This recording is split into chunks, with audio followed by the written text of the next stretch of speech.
Hi, it's Rob Bryanton, November 8th, 2007. This is the Imagining the 10th Dimension video blog entry. Today I'm going to be reading from a blog entry that acknowledges the closing of one of the polls that are happening there. And I do want you to check out the polls whenever you can. It's a fun way to participate in the ideas that are being explored here.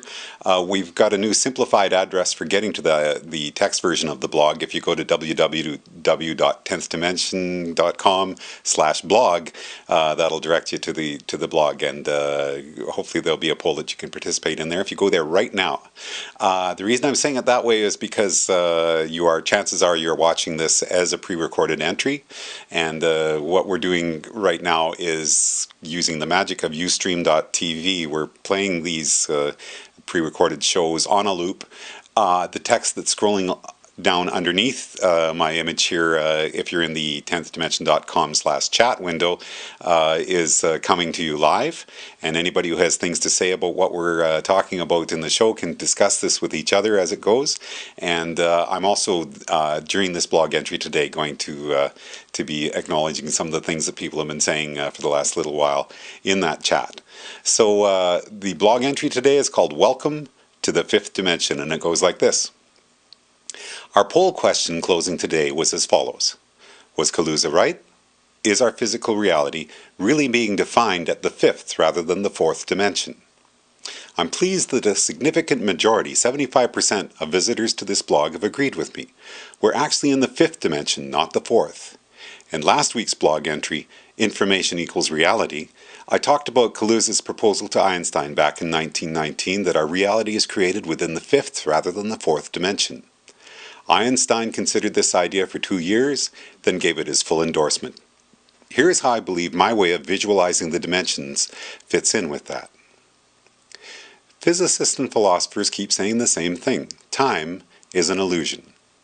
For me, this is easily translated to the world of quantum mechanics because we have to realize that the illusion of continuous reality we experience as time is actually a series of frames, or quanta, a discrete series of nows being created one Planck length away from the next.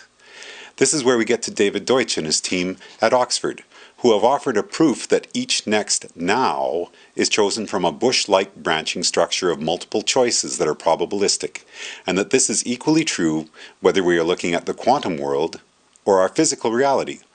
All of those choices exist within the quantum fields of the multiverse.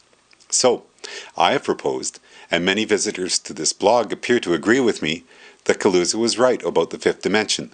The leap of logic that I then take is that Deutsch's probabilistic bush-like branching structure actually is in the fifth dimension. And this is where critics of my book and my animation say that I stop making sense. Even though time feels like a one-dimensional, one-way arrow, they say, there's no reason to propose that higher dimensions are needed to allow for quantum indeterminacy or free will. But what about Kaluza and Einstein's agreement on our reality coming from the fifth dimension then? If our probabilistic next available choices are always one Planck length away, and the probabilistic nature of those branches means that there are always many available choices but only one is actually observed, then this is how I fit the string theory idea of the higher dimensions being curled up on themselves down at the Planck length into my way of imagining the dimensions. This is also how we get to the idea that we are twisting and turning in the fifth dimension, choosing one now after the next, while we feel ourselves to be experiencing a one-way arrow, line of time in the fourth dimension. As a way of visualizing, this can be equated with the idea of a flatlander traveling on a Mobius strip. Down at the Planck length, our fourth dimensional line is twisting and turning as we make our choices from the fifth dimension, but we are unaware of that motion down here in the dimensions below. Physicists tell us that gravity is the only force that exerts itself across the higher dimensions. Because I'm willing to acknowledge the possibility of things like intuition, prescience, new ideas that suddenly sweep the world, conscience, instinct, voices of the ancestors, and so on, this seems to imply that I believe gravity is not the only way that our current reality can be affected by other dimensions. But that's where memes come in, and I've talked about memes a lot in my book, in this blog, and at the 10th Dimension Forum. Still, gravity, when combined with memes, does offer a lot of possibilities, particularly if you're willing to think about memes as simply being ways of organizing the information that is our reality. In the big picture of timelessness, gravity is the force that draws us towards not change, as opposed to change. For instance, my idea that all of the possible timelines for our own universe occupy a specific position in the multiverse implies that they would have their own cumulative gravity effect within the higher dimensions to keep our physical reality locked in down here in the dimensions below. Hence, the reason why no amount of choice, chance, circumstance, or quantum observation moves us out of the specific different initial conditions universe we're part of. My song Chains and Renewal takes the idea of higher dimensional mean shapes that could be making themselves felt down here in space-time and plays with that idea in new and creative ways that, as usual, are far outside the realm of mainstream physics, but fun to think about nonetheless. And we're going to finish today's video blog entry with that song. But in the meantime, I'd like to now stop reading from the blog here and just look at some of the things that have been posted at the chat logs.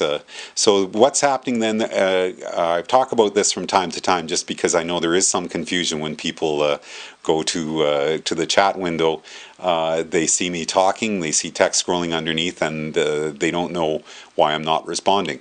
That's because chances are right now you're looking at a pre-recording. There's a number of other ways that you could be looking at this show as well, including from watching it at rever.com. You could be watching it if you just go to 10thdimension.tv, then you become just somebody watching a TV show. You could also be watching this at ustream.tv, where our show is being broadcast from, and that's the marvelous technology that is being used to allow these shows to be streamed, and it's definitely something, if you're interested in creating your own streaming television show, I'd suggest you go to ustream.tv and see that. It's an amazing new development that makes it very easy for anybody who wants to create a television show and broadcast it to the world to be able to do that. So going back, since the last time we were looking at the chat logs was November 1st or 2nd or so, I'm just going to look at some of the things that have been said since then. Somebody says, I'm sorry, but what is the 10th dimension about? And my response to them, because I am sometimes when I'm able to be in the text window at the bottom as well. So just because my video portion of the comments is not live at the moment doesn't mean that I might not be able to check in and respond to you if you do type in a question. My response to this person was just, have you watched the 11-minute animation? And they said no. That's one of the things that's happening now as the 10th dimension meme is becoming more extended throughout the Googleverse, we've been calling it. Some people are coming to the chat window without having seen the 11-minute animation that started out as being what made this site so popular. By all means, if you haven't watched that, that's your way into these ideas, and that is available at rever.com. If you just type in 10th dimension as a search there, it'll come up. Or if you go to YouTube and type in Imagining the 10th Dimension, you'll find some of the versions of the animation that have been posted there as well. Somebody else asked then, why didn't you explain what the 8th and the 5th dimensions are? And that is, some people when they watch the animation at the first time, they think I've somehow skipped over my description of some of the dimensions. There is the starting point of the discussions that we've been getting into is all contained within the animation, but we're talking about such a huge ranging scope of ideas here that there's no possible way that all of the ideas that we're talking about can be encapsulated into that little 11-minute animation. So at that point, I didn't respond to them because I wasn't on the site live, but somebody else at youtube.com posted a similar question, and I did respond to them with another way of talking about what each one of the dimensions can be described as, and that's something that you'll see often discussed in the 10thdimension.com/forum as well, which is another place where people can exchange ideas and debate the concepts that we're exploring here. Somebody later in the day says, wow, all I can say is wow, Mr. Bryanton, you really took some highly complicated ideas and explained them in layman's terms. Thank you. And then they say, I haven't been to your website in quite some time. There was a flash demonstration of your concept on here. Have you taken it down? And I responded there that yes, the flash version that used to be available, we found it was just so immensely popular that it became too expensive for the site to be able to continue, which is why now, if you're interested in that flash version, you can purchase it for a small fee. And if you go to 10thdimension.com/digital, that'll take you to the digital item store, which then gives you a way to download the site, or the version of the animation that is what made this whole project so popular in the first place. It also is not just flash versions for PC and for Mac, but also a much higher resolution QuickTime than the versions that people are familiar with from YouTube and Rever, etc. So it's great fun to watch, seeing it in the much higher resolution. There's a lot of detail in those graphics that gets blurred by the time it's been compressed down to be shown on the live streaming video sites and video sites like YouTube. So do please check it out if you're interested in seeing that.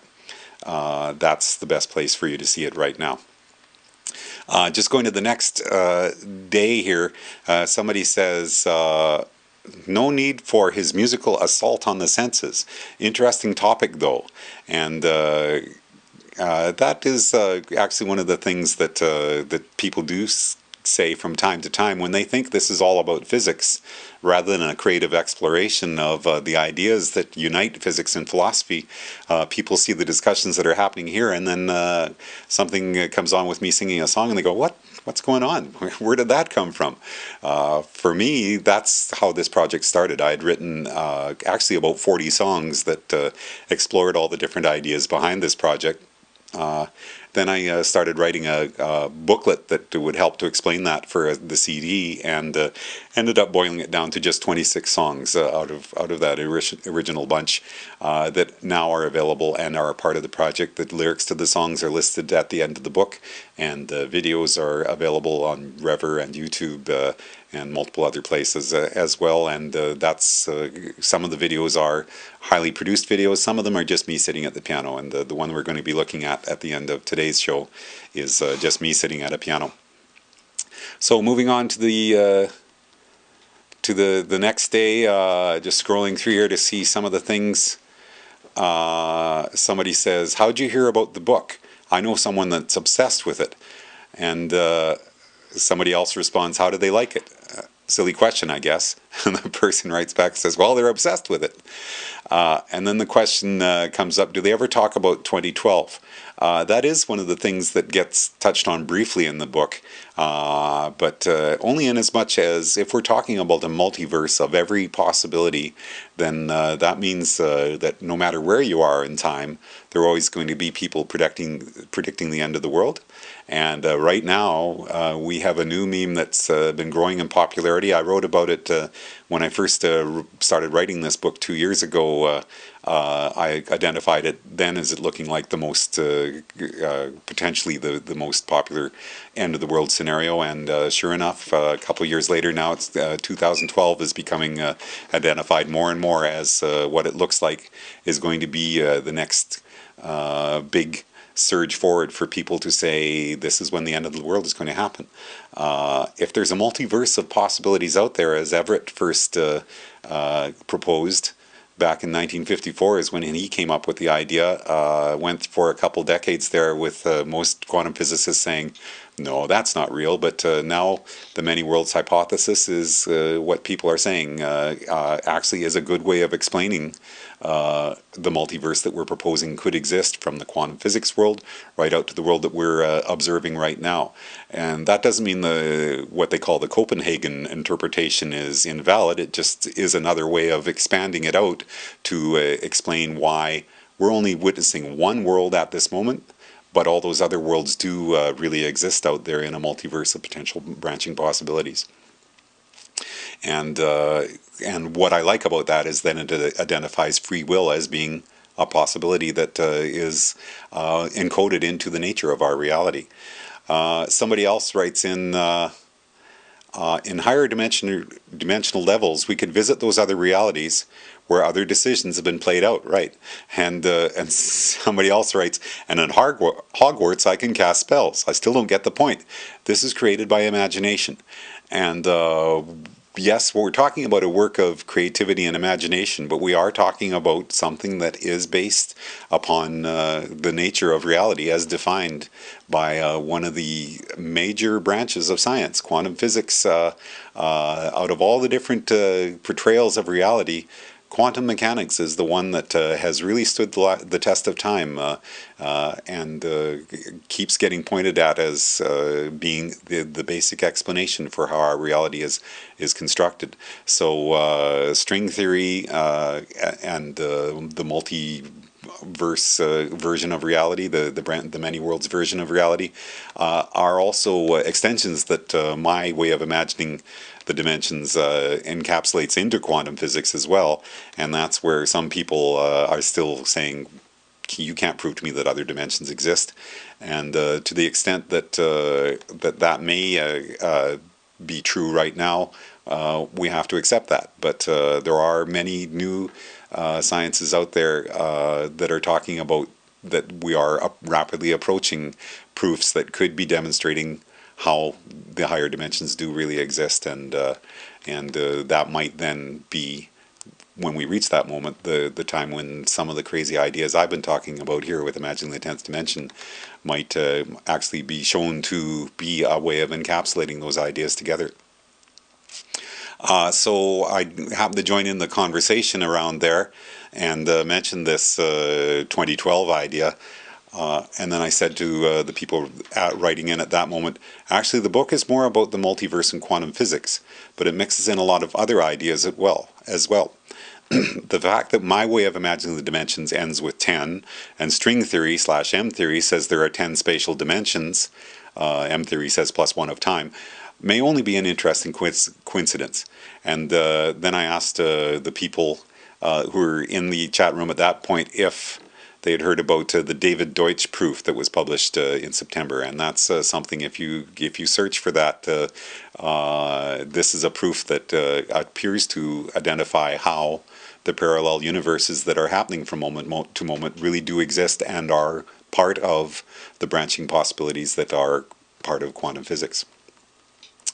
So continuing on here, yes, I then talked about some of these ideas with the people in the room at the time, and somebody says, what main topics do you touch on in the book? And just off the top of my head right at that moment I said the nature of time, memes, free will versus hard determinism, the role of creativity in all this. It's very diverse.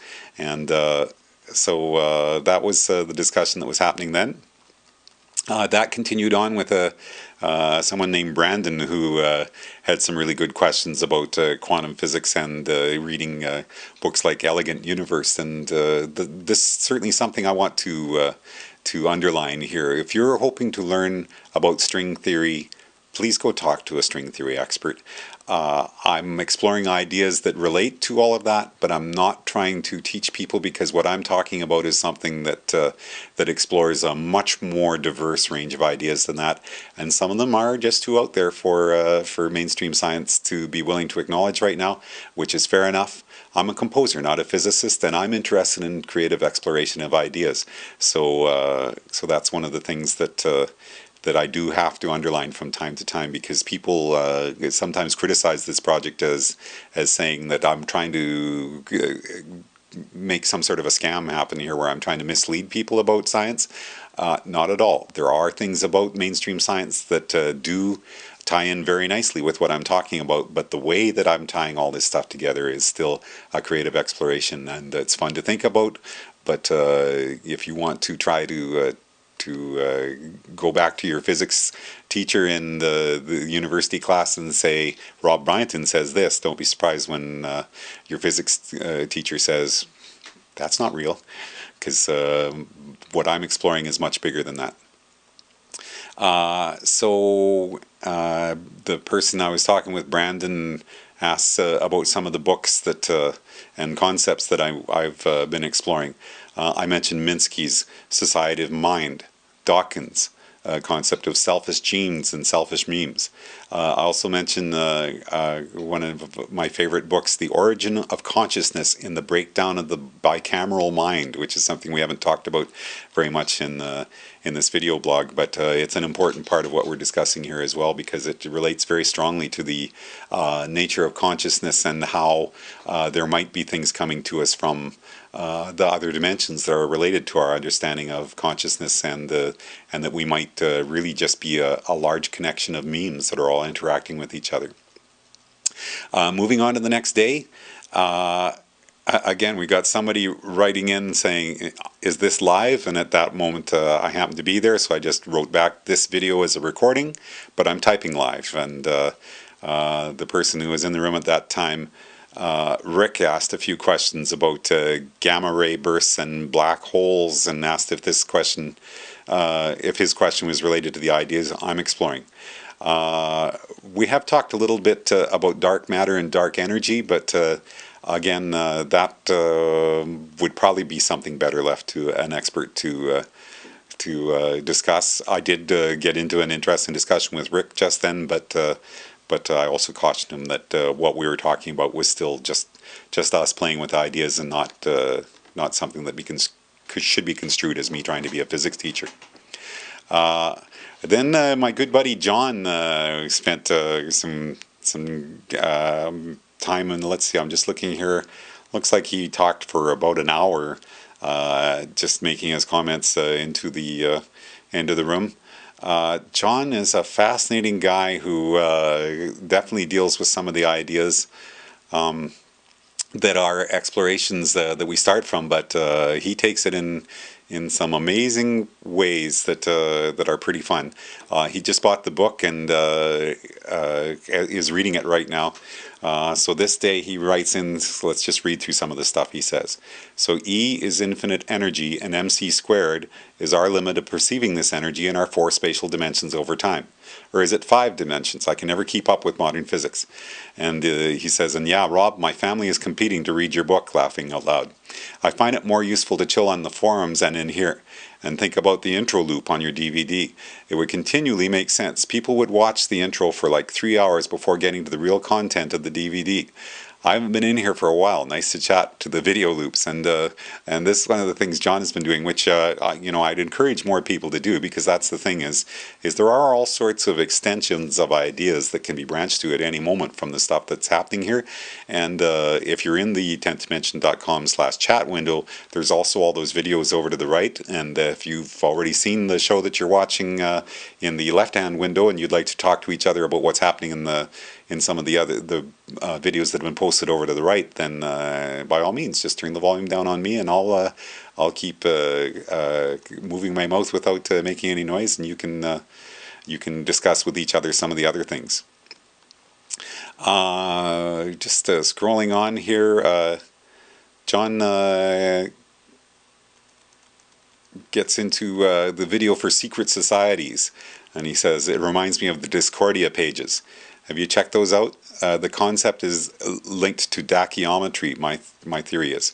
And I asked him if that was related to the Illuminati trilogy. I've read a little bit more, and it turns out the Illuminati trilogy is actually related back to those concepts, and that it was a creative exploration of taking just about every conspiracy theory in the world and trying to roll it all together. The Illuminati trilogy is pretty fun to read, though, if you're looking for a creative exploration of how we got to this moment in time, and the conspiracies that might have got us here. That's a great book to read. John then says, my theory is that women are perfect circles, or can be represented as such, and males are angular and go from line to angle to triangle, and from there it's a gradual progression from triangle to anagon.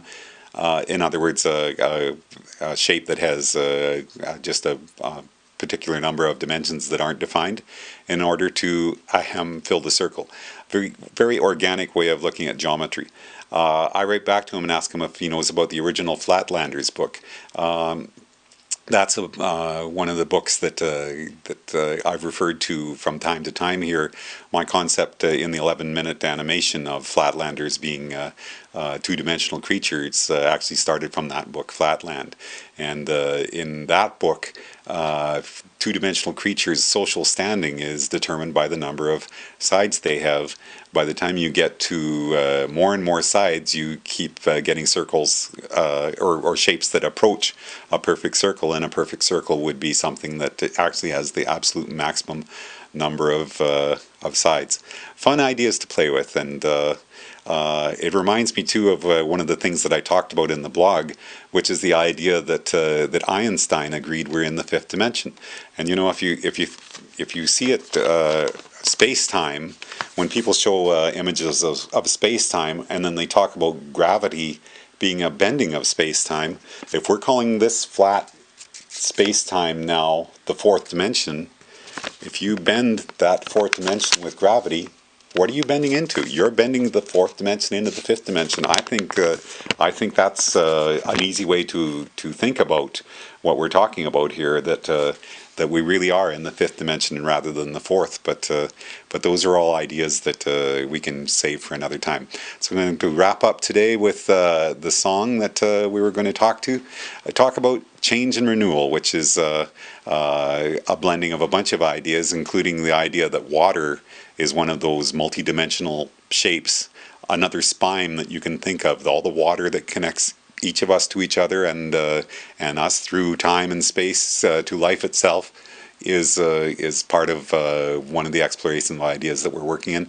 Have you had your water today? Make sure you drink lots of it. That might be where you're going to get your next new idea. Thanks for now. This is Rob Bryanton, Imagining the 10th Dimension.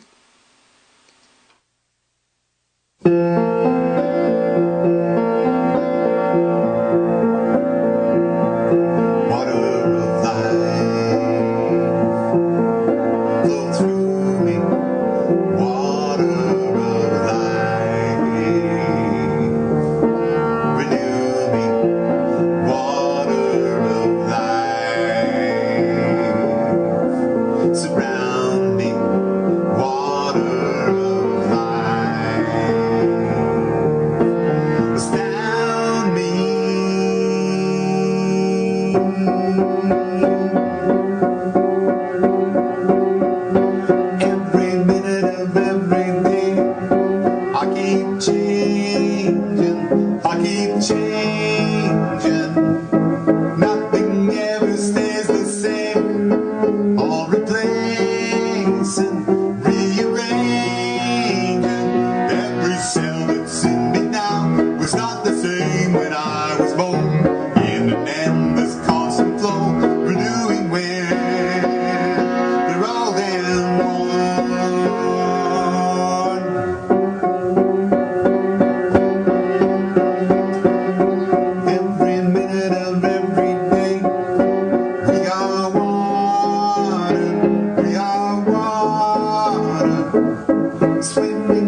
inspiration.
physical reality. All of those choices exist within the quantum fields of the multiverse. So, I have proposed, and many visitors to this blog appear to agree with me, that Kaluza was right about the fifth dimension. The leap of logic that I then take is that Deutsch's probabilistic bush-like branching structure actually is in the fifth dimension. And this is where critics of my book and my animation say that I stopped making sense. Even though time feels like a one-dimensional, one-way arrow, they say, there's no reason to propose that higher dimensions are needed to allow for quantum indeterminacy or free will. But what about Kaluza and Einstein's agreement on our reality coming from the fifth dimension then? If our probabilistic next available choices are all to be acknowledging some of the things that people have been saying for the last little while in that chat. So the blog entry today is called Welcome to the Fifth Dimension, and it goes like this. Our poll question closing today was as follows. Was Kaluza right? Is our physical reality really being defined at the fifth rather than the fourth dimension? I'm pleased that a significant majority, 75% of visitors to this blog have agreed with me. We're actually in the fifth dimension, not the fourth. In last week's blog entry, Information Equals Reality, I talked about Kaluza's proposal to Einstein back in 1919 that our reality is created within the fifth rather than the fourth dimension. Einstein considered this idea for 2 years. The nthdimension.com/blog, that'll direct you to the blog, and hopefully there'll be a poll that you can participate in there if you go there right now. The reason I'm saying it that way is because chances are you're watching this as a pre-recorded entry, and what we're doing right now is using the magic of Ustream.tv. We're playing these pre-recorded shows on a loop. The text that's scrolling down underneath my image here, if you're in the 10thdimension.com/chat window, is coming to you live. And anybody who has things to say about what we're talking about in the show can discuss this with each other as it goes. And I'm also, during this blog entry today, going to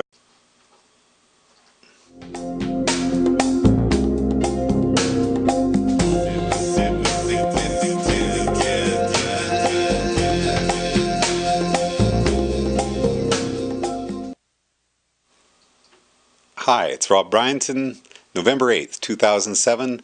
This is the Imagining the 10th Dimension video blog entry. And today I'm going to be reading from a blog entry that acknowledges the closing of one of the polls that are happening there. And I do want you to check out the polls whenever you can. It's a fun way to participate in the ideas that are being explored here. We've got a new simplified address for getting to the text version of the blog. If you go to www.10, gave it his full endorsement. Here is how I believe my way of visualizing the dimensions fits in with that. Physicists and philosophers keep saying the same thing. Time is an illusion. For me, this is easily translated to the world of quantum mechanics because we have to realize that the illusion of continuous reality we experience as time is actually a series of frames or quanta, a discrete series of nows being created one Planck length away from the next. This is where we get to David Deutsch and his team at Oxford, who have offered a proof that each next now is chosen from a bush-like branching structure of multiple choices that are probabilistic, and that this is equally true whether we are looking at the quantum world or our physical